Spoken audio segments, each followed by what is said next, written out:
Today we're sitting down on the porch with Rita, a QHS member whose life is as heartwarming as a home-cooked meal. What paths did she follow to get to where she is today? Let's take a stroll down memory lane and see what's been cooking behind the scenes. Hello, my name is Rita. This is my prequel. My father's families came from Sweden, Ireland, and northern England. They were farmers, ranchers, shopkeepers, sheriffs. Mostly, I think, farmers though. My mother's family came from Scotland, Ireland, and Cherokee Nation. My great-grandmother was 3/4 Cherokee. I'm very proud of my Cherokee heritage. Even though I took after my father's family, my brother took after my mother's. They were both dark-haired, brown-eyed, olive-skinned. My dad and I both have light eyes. He was hazel, and I have green eyes, both brown-headed, very fair skin. I grew up in a small town, small school. I lived the good life, being free to go outside and play,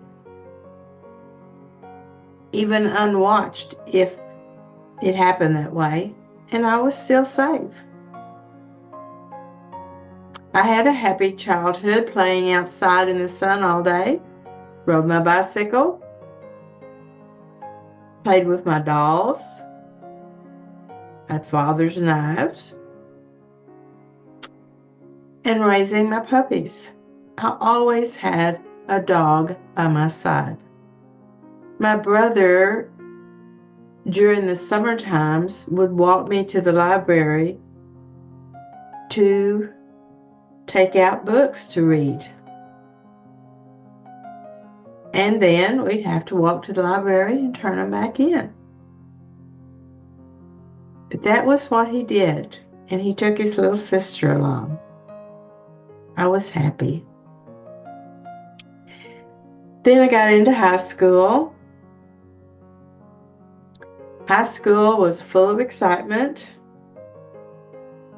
even though I came down with Epstein-Barr virus my sophomore year.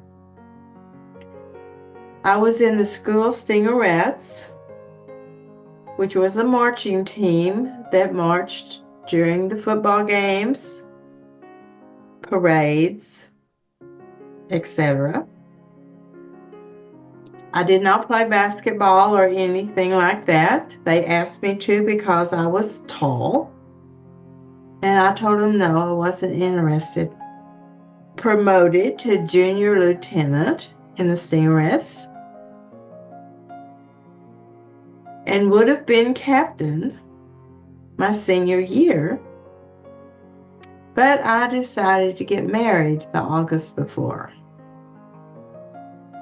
So I spent my senior year as a married woman, which was not fun because at that time you could not do any curricular activities, even choir.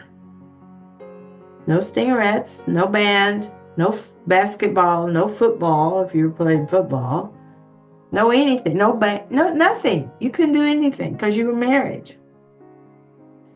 So my husband and I moved to Fort Worth, where he went to work for an airplane factory there. I think it was called Convair back then. It's still under another name now. We belong to the writing club of that business. And we played in the play days, rode in the parades. They chose me as queen one year.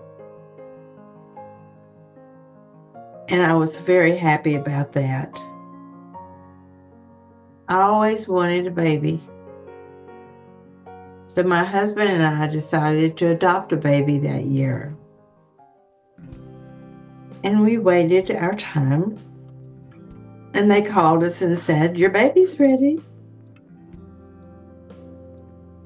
And so we went and got him, brought him home. We were happy. Finally, a family. And then as the years rolled on, times changed.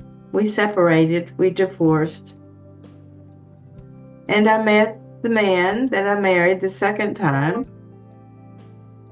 who would be my daughter's father.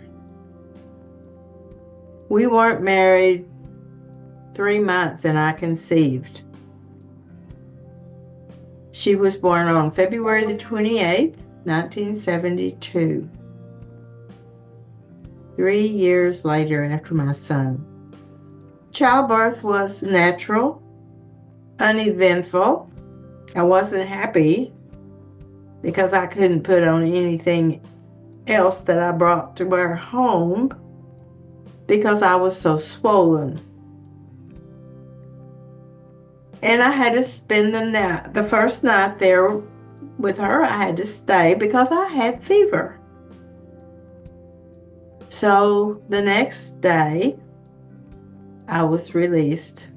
We got to go home with our daddy to our little baby brother.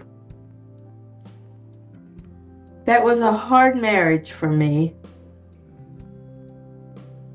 Not really sure what it was or why we quit communicating. Really quit loving each other. So finally it all came to an end.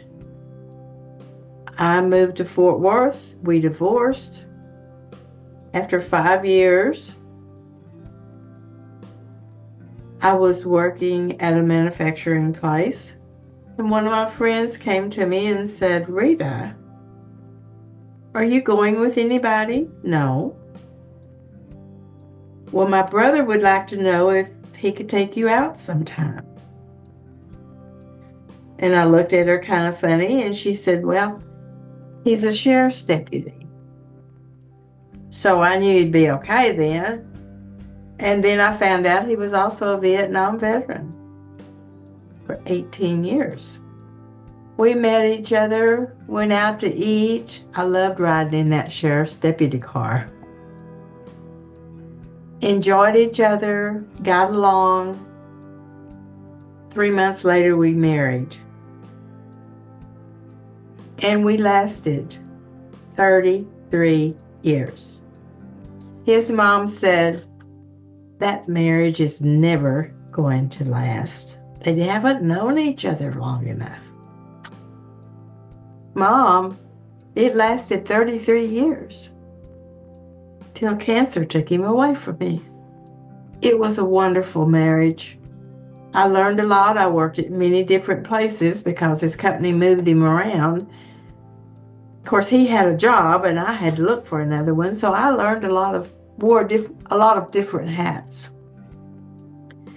I was always office manager or administrative assistant. I worked for different companies, orthopedic company, lawyer's office, real estate, and then we had to move to Washington State. I didn't like Washington State. But anyway, I have found it very hard living alone. I mean, alone. My husband traveled for work weeks at a time. I can do weeks good. But day after day, year after year. Man, they're hard. But I have learned to live alone and to be happy about it. Been hard. I'm not saying it has been easy. It has not been easy for this girl who's always had somebody with her. Right out from mother, right into a husband's home. But I'm looking forward to a longer life in the same beautiful body, well, healthy. I learned QHS from Alex Collier while he talked about the company and what their mission was. I said, that's exactly what I need to do. And so I joined November of 2023. When I got my first device was March 2024. I put that little white thing on around my neck. And oh my goodness, the wave of calm and peace flowed over me like a blessing from heaven. I no longer had problems sleeping. I no longer had anxiety, no longer had any pain. I didn't have any problems that bothered me. I worked on my diet, things that I hadn't been able to do before. Then I got the V9 and things got better and better and better and better. Next mission after the QTouch and quantum analysis software will be the QArc. I will have no more scoliosis. My eyes will be perfect. My hair will be perfect. My teeth will be perfect. I will be perfect everywhere. And I look forward to living a new life in this body. I thank God every day for Dr. Alfredo, for Cynthia, all the admins and volunteers. I pray that everyone gets everything that they need. Everyone in the world is healed, and our world gets to be the galactic society that it deserves to be. Thank you so much. Everyone be blessed. Join us on the Prequel, where every story matters and every voice is heard. Because here at QHS, we're all about healing, learning, and growing together.